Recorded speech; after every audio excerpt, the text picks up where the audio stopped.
ચલાલામાં અકસ્માતમાં અવસાન પામેલા ખેડૂતના પરિવારને સહાય રૂપે 7 લાખ રૂપિયાની વીમા સહાય અર્પણ કરવામાં આવી હતી। ચલાલા ખાતે આકસ્મિક વીમા અને ખેડૂત વીમા સહાય અંતર્ગત એક સહાનુભૂતિપૂર્ણ કાર્યક્રમનું આયોજન કરવામાં આવ્યું હતું। ખેતીકામ દરમિયાન અકસ્માતે દુઃખદ અવસાન પામેલા પ્રફુલભાઈ દેવજીભાઈ કાકડિયાના પરિવારને આર્થિક સહાય રૂપે કુલ 7 લાખ રૂપિયાનો ચેક અર્પણ કરવામાં આવ્યો હતો। આ સહાયમાં કાર્યકારી વિકાસ મંડળી દ્વારા 5 લાખ રૂપિયા તથા અમરેલી જિલ્લા મધ્ય સહકારી બેંક દ્વારા પ્રધાનમંત્રી વીમા યોજના હેઠળ 2 લાખ રૂપિયાની સહાય આપવામાં આવી હતી।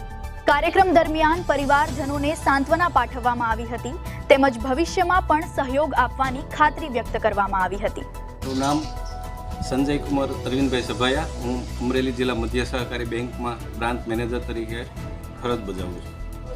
આજે આ ચેક વિતરણનો કાર્યક્રમ રાખવામાં આવ્યો છે। એમાં ચલાલા વિવિધ કાર્યકારી સેવા સહકારી મંડળીના સભાસદ શ્રી પ્રફુલભાઈ દેવજીભાઈ કાકડિયાનું દુઃખદ અકસ્માતે એનું અવસાન થયેલું છે, જેના સંદર્ભે જેઓને બેંકના ચેરમેન શ્રી દિલીપભાઈ સંઘાણી દ્વારા હમણાં આ ચાલુ વર્ષથી જે 3 લાખનું જે આકસ્મિક વીમા યોજનાનું કવર હતું એને 5 લાખ કરવામાં આવ્યું અને એ 5 લાખનું કવરેજ પ્રસંગે આજે આ ચેક વિતરણ કાર્યક્રમમાં એઓનું ગ્રામીણ ગ્રુપ આકસ્મિક વીમા ક્લેમ મારફત 5 લાખનો વીમો જે મંજૂર થયો છે તે વીમો એમને આજે ચેક વિતરણ દ્વારા એને ચેક ઇસ્યુ કરવામાં આવ્યો છે।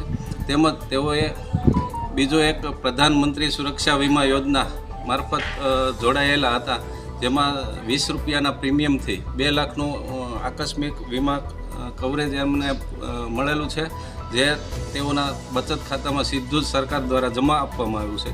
અને આજનો આ જે 5 લાખનો ચેક ચલાલા વિવિધ કાર્યકારી સેવા સહકારી મંડળી મારફત જે આપવામાં આવેલો છે, જે ચેક તેઓના ખાતામાં આવતીકાલે જમા થઈ જશે। Okay sir.